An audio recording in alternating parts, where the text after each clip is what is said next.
Hey everyone, welcome back to the Neo Marketing Podcast. Today we're going to make the distinction between strategic thinking and tactical actions. Welcome to the Golden Group Neo Marketing Podcast, a bi-weekly discussion of modern business communication. Good morning, Pritch. How are you doing today? I'm doing great, Kyle. How about yourself? Fantastic. We're going to a topic today we've discussed a few times, and I actually touched on it on our last episode a few weeks ago briefly. I was being a little facetious, but today we're going to go a little deeper. And I promise I'm not trying to start fights this time. Okay. But we're talking about the difference between being strategic and being tactical. Yeah. And even though you execute tactically, does not necessarily make you strategic. Right. Everybody loves the tactics, though, right? Right. That's right. Everyone wants to get right to work. They want to do the work. And it comes from like proving to your boss you've earned your paycheck, right? Is just get in there and get it done. Do work, check the boxes, get your to-do list done, and go home early, right? Fantastic. That's great. Just doing the things, being tactical, executing on items, even if they seem like a good idea. Sure, we're going to need to tweet 5 times today. We need 2 Instagram posts. We need 2 Facebook posts. We need to make 1 video a month.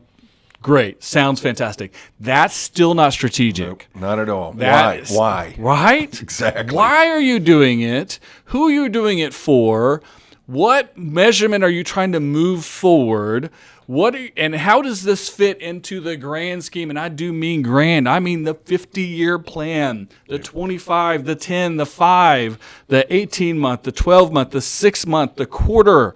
All of that has to be considered before what you're doing becomes strategic. Right. So you think strategically, but you act tactically. Tactics are the execution of your strategy. Exactly. And are multitudes of items at one time. There's no one singular tactic. So, you wouldn't sell something by simply standing in the middle of your parking lot and yelling at people. You entice people to come. You give them information. You provide background. You provide information about who you are, hours you're open, all kinds of things that make people go, oh, let's go there and maybe engage in a sales process, right? Check it out. That's right. So tactics are multitude at one time. They're going towards your overall objectives, which are subsets of your goals. Your goals are the vision that you have behind your strategy, right? So we go from big picture down to the small picture, down to the day-to-day, right, back up to the 5 and 10-year and 25-year plans. That's the process. But again, if everything you do doesn't have the thought process behind it to the big picture, it's not strategic, it's merely tactical. But that's fine. We need tactics. We need execution, yes, right? Absolutely. Tactics are the way that you achieve your strategies. That's right, exactly. So marketing, business in general, but marketing as a subset of running a business is never done. It's never finished. There's no finish line. There's no, now that that's done, we can all go home. Right. Right. It's a every continuous day, process. Every day, we got to keep doing it again and again and again. Number one, we have to keep bringing our current customers back. Number 2, we got to create new potential customers to replace the ones who go away for various reasons. They stop buying our product, they run out of money, they die. They go to our competitors, they do something else with their money, whatever it is. So keep our current clients. We got to bring new clients in, establishing different and new markets and potentials, all these things happening all the time. And, of course, the tactics themselves change. Right. Right? Right. Are we using newspaper today the way that we did in 1955? We're not even using social media the way that we did 5 years ago. Absolutely. And by the time you guys watch this, within a week or 2 of us recording it and putting it up, something else will have happened. Could be something else out there. Absolutely. Right. So the only constant is change. That's right. So your tactics change, but your strategy, that vision of what you're trying to do, moving a company from point A to point B to point C to eventually point Z, which is the big 50-year plan, down to your point A to point B being what are we going to do this quarter, those things should stay very consistent and being on a path, a plotted path. Thus, what's called a strategy, right? Right. But the tactics can and will change on a regular basis, and actually should. You should be A/B testing almost everything you do, trying to find what works the absolute best, whether it's a combination of copy and photo, of video, of audio, of is it 5 times you post a day or 7 or 9? Is it early in the morning, late at night? Is it on weekends, etc.? All these factors levers that can be manipulated via the tactical process should be tested and moved around on a regular basis. But the strategy informing where you're going, Right. the A to B, should stay extremely consistent unless something major happens. Right. Right? Absolutely. And it's not just in the moment testing, but it's paying attention to trends. It's planned It's testing. planned. Yes, and then paying attention Paying to trends. attention to trends, Right. and listening to what other people have done. Yes. To inform what you're doing. For sure, which actually leads me right into my second point. So I'm glad. obviously, right, it's funny how those things didn't work out. script We that. did not plan that, folks. So you want to pay attention to what works best. You want to do more of that. The things that work least, you want to do less of. You also want to understand why it worked better or less, especially the things that work less, because like say sometimes those Right. combinations are things, and you might make something that didn't work great last week work great next week. Right. There's that. Following trends, right? Because the other aspect of marketing is never finished and business development is never done is you always have to be looking for that next thing, Yep. the next big thing, right? Right. You got to be in the place where everyone else is going to be before they get there, Right. or very soon after. Yep. You don't want to be the last person in your industry coming onto a platform or a way of communicating or where attention is. Yeah. You want to be at the first half of that conversation, not the back half of the conversation. At least early adopters. Right. So being tactical, sometimes you can get in the mud of your A/B testing and what's working today, and then of course falling in love with success of, that worked perfectly, right? Right. Too many people are like, this is working, so I'm going to do this forever. Right. Great. But you should be Will spending, Robinson. 80% of your time doing the thing that works really well. You got to spend another 20% of your time. That's a Gary V thing. You guys know what I'm talking about.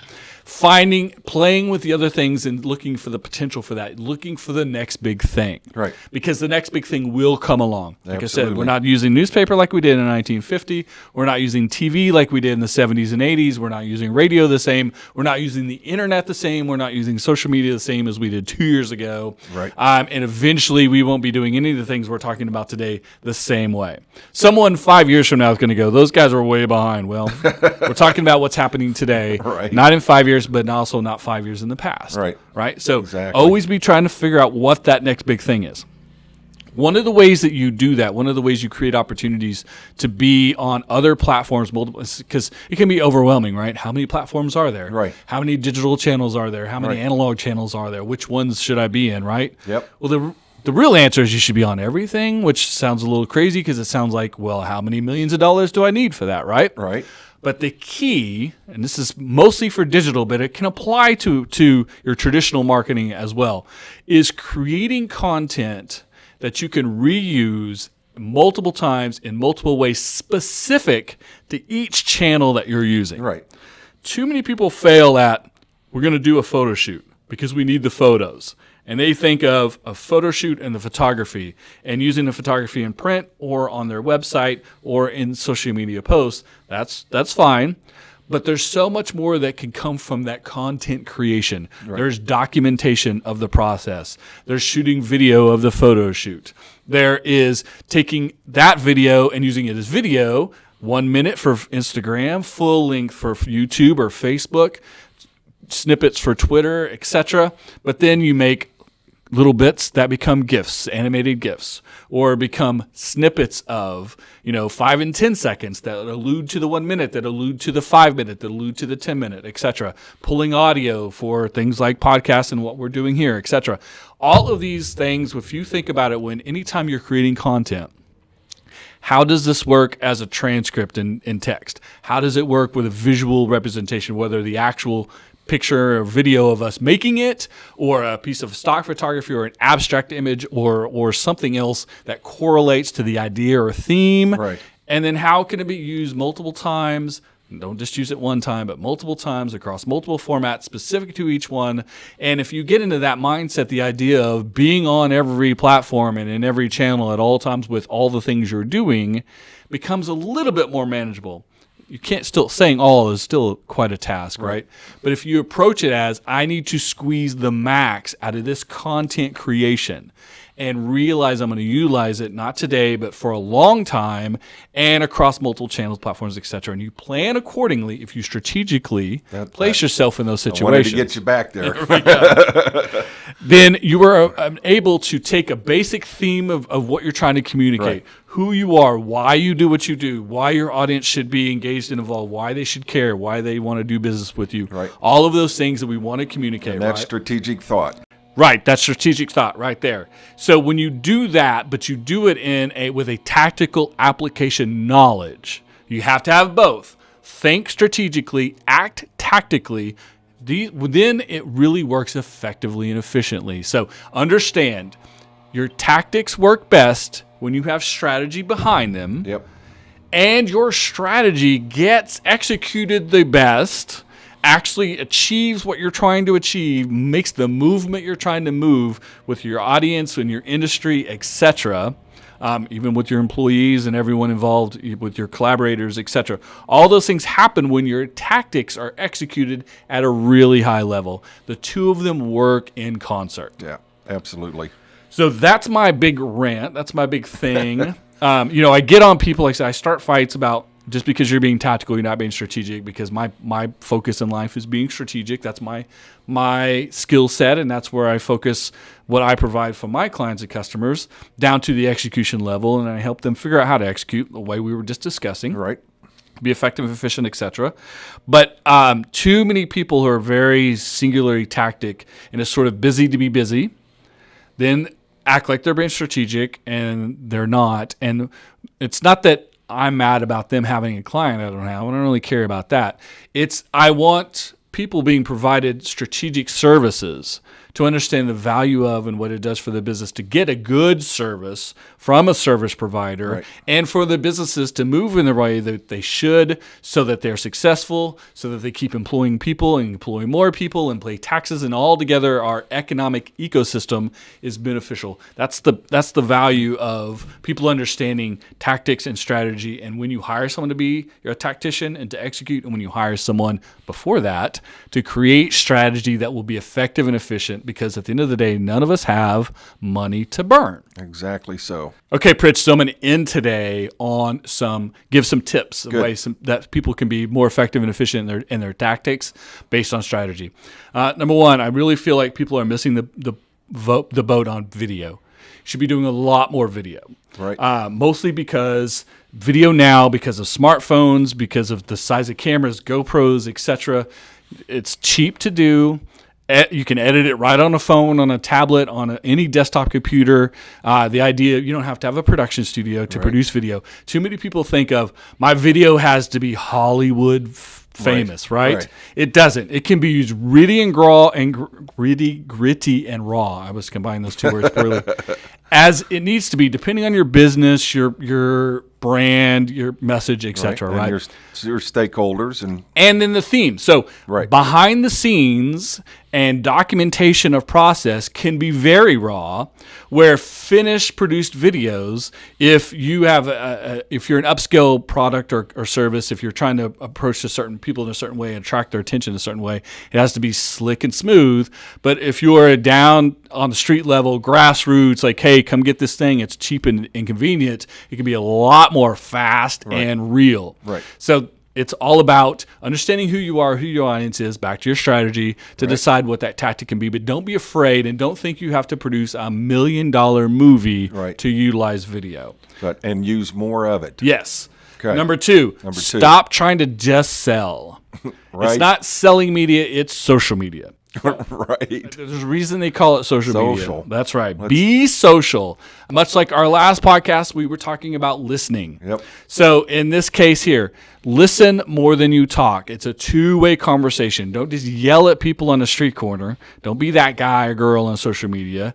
Don't be a pure advertising vehicle, because people turn themselves off to advertising. They absolutely do. Engage in conversations, create relationships, go back and forth, have a two-way dialogue. Not only can you eventually communicate who you are, what your business is, why people should be interested and excited about it, but you can learn from them what you hear back in the process, because you might think you have it on lock.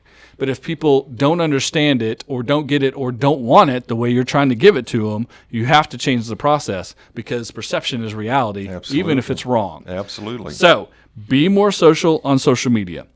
Don't skip out on video. Think of video as much as possible, especially when it comes to documentation behind the scenes, etc. Number 3, do not get hung up on follower numbers. Right. It's not a quantity game anymore, folks. Yeah, the first person to 1,000 followers, the first person to 10,000, the first person to 1,000,000 is irrelevant today. Right. Focus on quality of followers, engagement, and if you're doing social media in the right way, if you're using digital channels in a really good, positive, strategic way, that's a two-way communication process. 25 loyal followers is worth 250,000. I just followed you because the Kardashians mentioned you. Right. Okay? Right. So trust me on that. So Yep. don't get hung up on numbers is the third tidbit I'm going to give you guys today. So start with strategy. Think strategically, put a plan together for today, tomorrow, through the future to track where you're trying to take your business, your brand, etc. Then come back, set goals, set objectives, get into tactics. If you start a conversation with tactics, you've already lost, Right. or at the very least, you're going to blow a lot of money that you didn't want to blow Right. unnecessarily. And then it's a circular process. Execute on the tactics. Try to improve them on the daily. Take information you learn from that. Come back to your objectives. Reach your goals. Go back to the strategy. Make sure you're moving in the right direction with the right audience in the right way, effective and efficient as possible. Wait for the major changes to happen because they will. Be prepared for them because you've been looking for them the whole time. Right. And then do it all over again. Right. There it is. There we go. Make a comment below however you're seeing or hearing this content. Let us know what you like, what you to hear more of. If you agree with this, let us know. If you disagree, that's fine. Let us know that too. We'll have a conversation online because we practice what we preach. Until next time, good luck. Ciao.